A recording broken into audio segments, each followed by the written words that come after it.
Hey guys, welcome back to my YouTube channel. दोस्तों, भारत और चीन की सीमाओं पर बसा हुआ एक सुंदर सा देश जिसका नाम भूटान है। दोस्तों, भूटान बाहरी दुनिया के लिए एक पहेली की तरह बना हुआ है। दोस्तों, मैं आपको बता दूं कि पहले के समय में विदेशी नागरिकों को भूटान में घुसने तक नहीं दिया जाता था और आज के समय में भी भूटान के कुछ शर्तों के अनुसार कुछ ही पर्यटक भूटान में जा पाते हैं। दोस्तों, ये बात तो सारे लोगों को पता ही है कि भूटान की सीमाएं तिब्बत से मिलती है, लेकिन वो पूरी तरह से बंद है। दोस्तों, वीडियो में आगे बढ़ने से पहले आपसे एक छोटी सी रिक्वेस्ट है। अगर आप इस चैनल पे नए हैं तो प्लीज हमारे चैनल को सब्सक्राइब करें और नीचे दिए गए बेल आइकन को जरूर दबा दें। दोस्तों, इस छोटे से हिमालय देश के बारे में विदेश के लोगों भी इस देश के बारे में बहुत ही कम ही जानते हैं।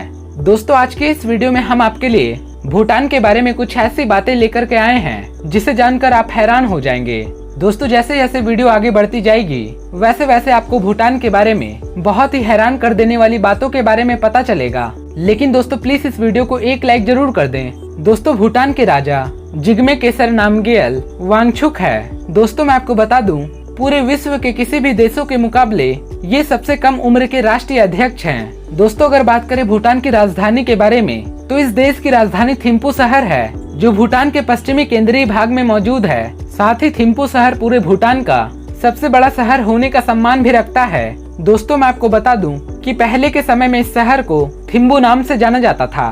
भूटान के अधिकांश हिस्सों पर बहुत ही सुंदर सुंदर पहाड़ियां मौजूद है। दोस्तों, भूटान के पूरे पॉपुलेशन का अधिकांश आबादी खेती बाड़ी पर निर्भर करता है और इस देश में रहने वाले मूल निवासी हमेशा से ही जंगल बढ़ाने की कोशिश में लगे रहते हैं। दोस्तों, इन लोगों का ऐसा मानना है कि पूरे धरती पर कम से कम 60% जंगल तो होने ही चाहिए। दोस्तों, भूटान के बारे में ये बात आपको जानकर बहुत ही हैरानी होगी कि पहले के समय में साल 1974 ईस्वी तक विदेशी लोगों को अपने देश में घुसने के लिए पूरी तरह से पाबंदी लगाई गई थी। उसके बाद साल 1979 ईस्वी के अंत तक पहली बार बाहर से आए हुए टूरिस्टों को भूटान में घूमने की आजादी मिली थी।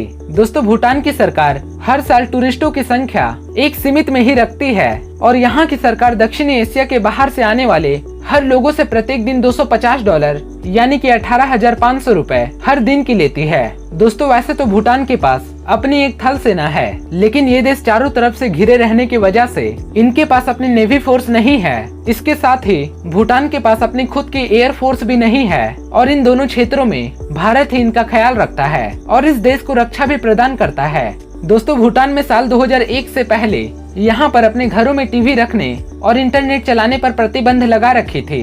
यहाँ पर एक ही राजशाही और लोकतांत्रिक व्यवस्था है। दोस्तों, इस देश में पहली बार साल 2008 में चुनाव करवाया गया था। दोस्तों, भूटान का मुख्य आर्थिक सहयोगी देश भारत ही है, क्योंकि तिब्बत से जोड़ने वाली सीमाओं को भूटान ने पूरी तरह से बंद रखा है।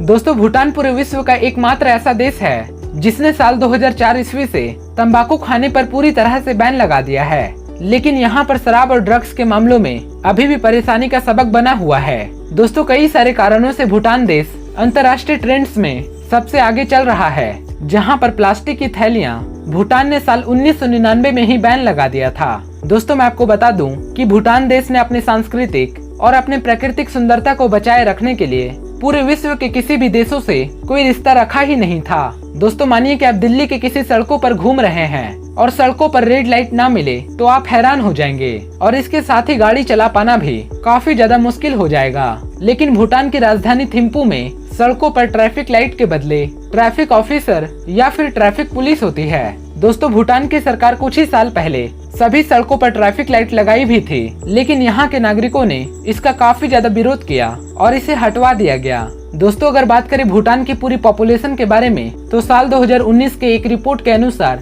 7,63,000 की जनसंख्या आंकी गई थी और पूरे भूटान का लगभग 70% आबादी युवा आबादी बेरोजगार है और पूरे विश्व में जीडीपी के मुताबिक इस देश को सबसे गरीब देशों में गिना जाता है। दोस्तों, भूटान देश एकमात्र ऐसा देश है जिसे कार्बन नेगेटिव देश कहा जाता है, जिसका मतलब होता है कि ये देश जितना कार्बन डाइऑक्साइड का उत्पाद करता है उससे कई गुना ज्यादा कार्बन डाइऑक्साइड को अवशोषित करता है। और ऐसा होने का यहाँ पर सबसे बड़ा कारण यहाँ पर पेड़ों की संख्या बहुत ही ज्यादा है। दोस्तों, सिर्फ भारतीय लोगों के लिए भूटान में जाने के लिए किसी भी पासपोर्ट की जरूरत नहीं पड़ती है, लेकिन इसके लिए परमिट लेना पड़ता है और इसके साथ ही भारत के नागरिकों से $250 का प्रवेश शुल्क भी नहीं लिया जाता है। दोस्तों, इस देश में किसी भी लोगों के साथ समलैंगिक संबंध बनाने पर एक बहुत बड़ा अपराध माना जाता है और इसके लिए 1 साल की सजा भुगतनी पड़ती है।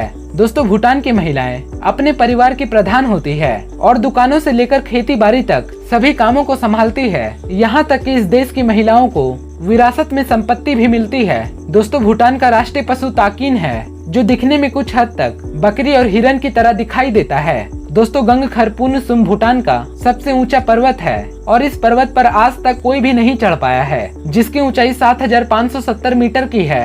इस देश के नागरिकों का मानना ये है कि ये एक काफी पवित्र पर्वत है और इसी वजह से साल 1887 के बाद इस पर्वत पर किसी को भी चढ़ने की आजादी नहीं मिली।